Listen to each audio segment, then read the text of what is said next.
Hello, my friends. Welcome back to the ThePCelitist. My name is Woodsy, My name is Shepard. and today we have kind of a heavy issue to deal with.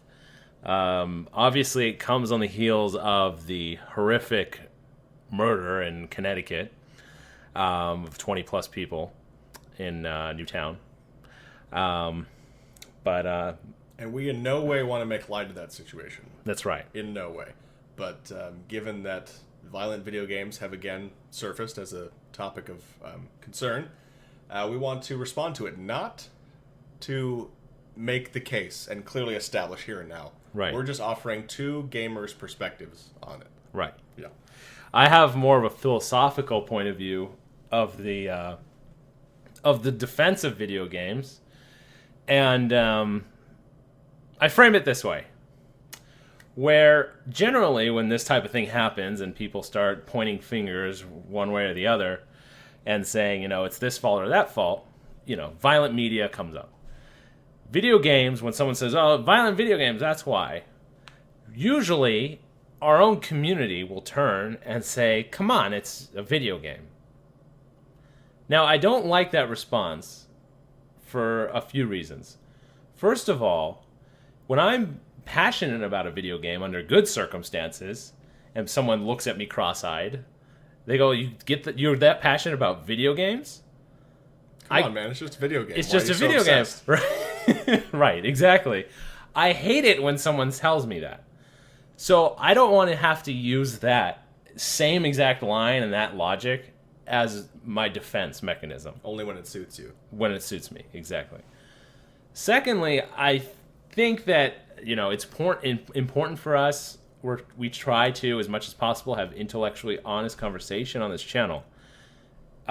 Even though it says the PC Elitist, we're not just fanboys. We have very, legitimate reasons for the way we think about things. I believe that in order to raise the legitimacy of this art form, we have to take ourselves seriously. And if we're the first ones to pass us off and say it's just a video game when we're ever attacked for something, then we'll never get higher because we're the one discounting us. So this video is not, I don't really have an answer for what's the answer to this whole thing. But I do know I don't want to run off the premise it's just a video game, man, leave it alone. Because I don't like it when someone says it to me, so therefore I don't want to say it to other people. Do you have anything to add? To that, no. I think that's a great point. Okay. And a great response to it. And again, as I said in the beginning, we're not trying to settle here and now the debate over the extent to which, if at all, violent video games play in these types of horrible atrocities. All we want to do is respond just how we feel about the debate in general. And so mine isn't so much philosophical, it's more practical, my reaction to it. And I have several reactions, and Woodsy and I talked about this for over an hour before recording, trying to figure out how we're going to get this into a short format, because obviously we could go on for hours about this. Right. But I just have a number of points. First and foremost, I think that there are two arguments here, and I want to differentiate between them and kind of focus just on one. On one hand, you can say, do violent video games and violent media more in general, how does that affect society? Does that make us just our normal baseline? Does it make us a little more aggressive, a little more desensitized? I think that's a legitimate forum. I don't want to address that here. I think the argument I want to go for is, do violent video games cause or significantly influence atrocities to happen? Mm-hmm. I want to go for that and not so much debunk it, but just give my, again, response to it. So first and foremost, I understand why video games are singled out. In all of entertainment, there is nothing more interactive than video games. And until virtual reality gets here, which again will be likely video games.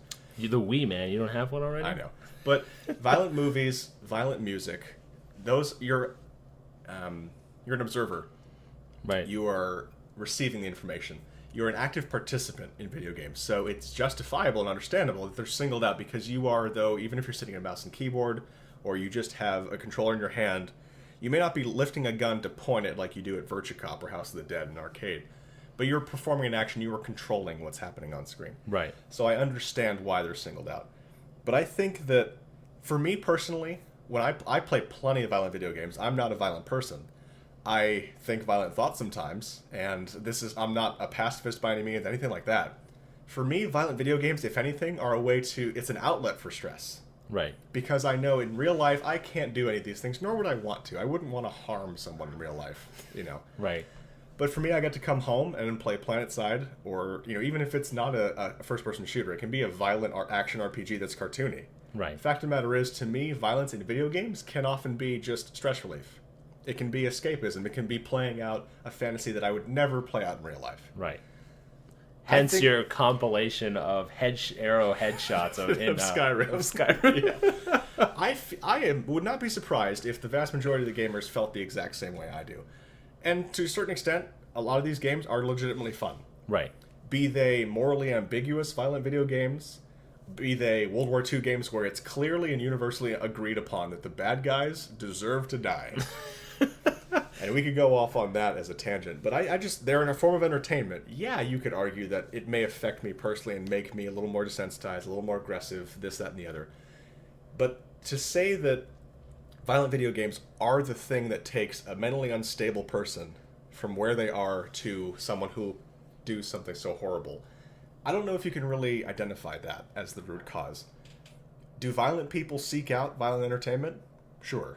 Right. Is that entertainment the thing that enables them or gives them some sort of thought that... And I said this to you earlier.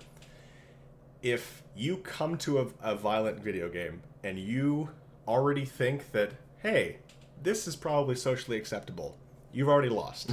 You brought problems to the table. If this video game is the thing that pushed you over the edge, you were in a state that you shouldn't have been in the first place. Right. I don't think it's necessarily fair to blame the one thing that happened to push you over the edge. Because frankly, if it wasn't the violent video game, it could have been anything else. It could have been you going to see the next Iron Man movie. Right. It could be anything.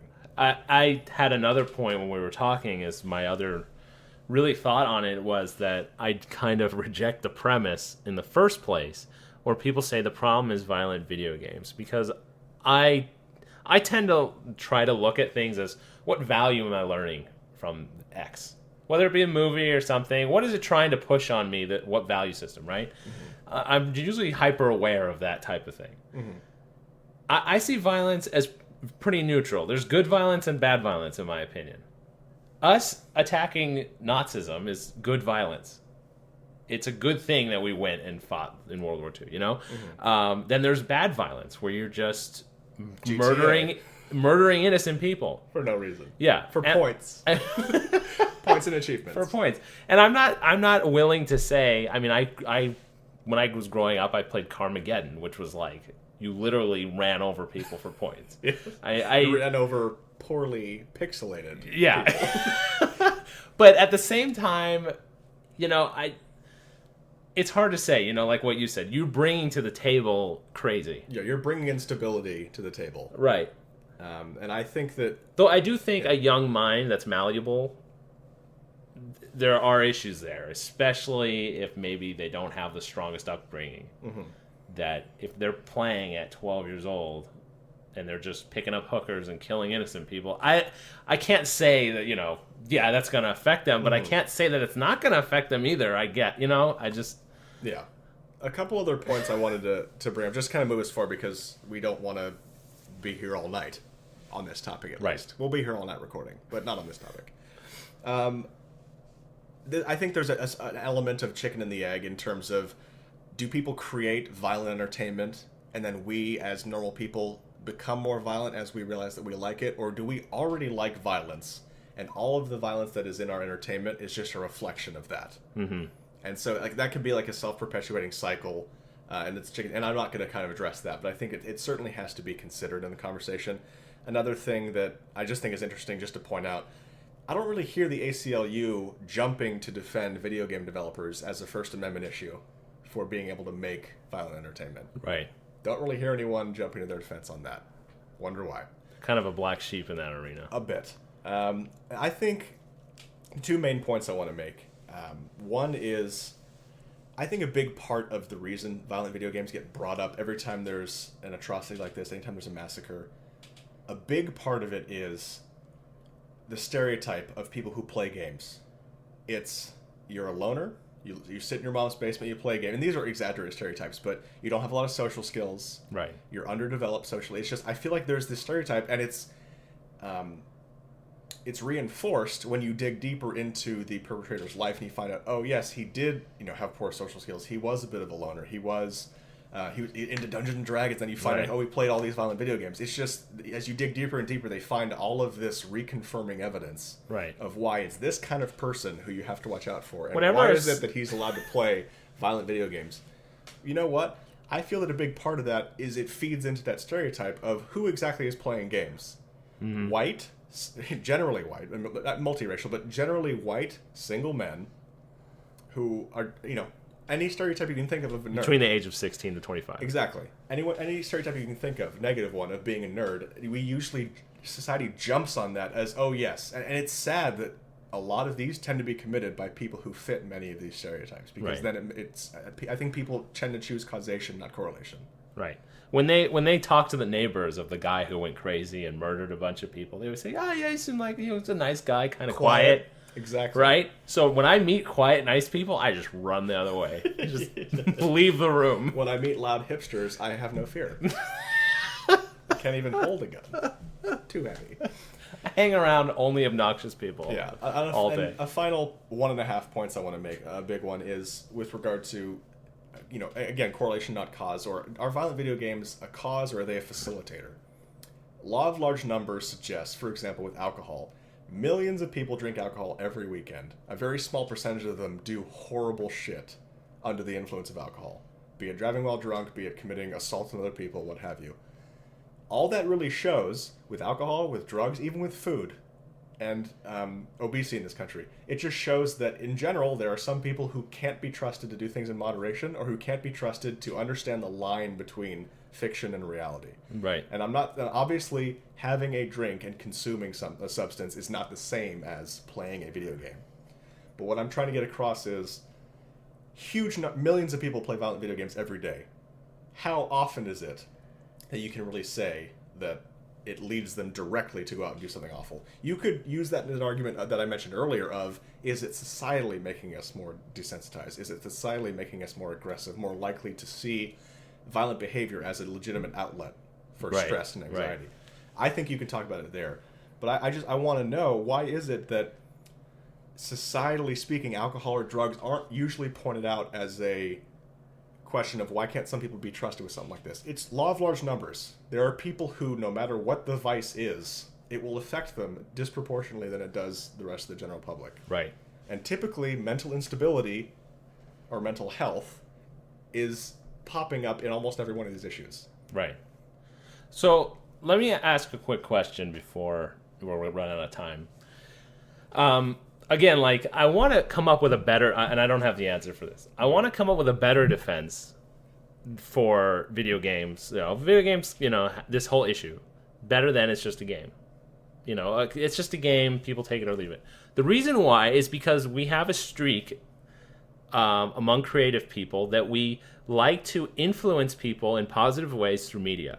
If you admit that media can positively influence people, you have to have the yin to the yang, that it has negative effects to people as well. You have to admit both. So we're either going to say one of two things: it can influence people, and therefore you have a positive and negative, or it doesn't do anything.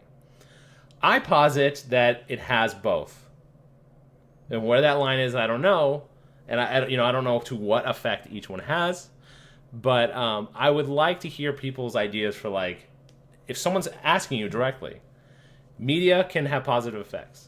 I say violent video games, have negative effects. How do you defend it? I'd be interested to learn how you all would react to that question.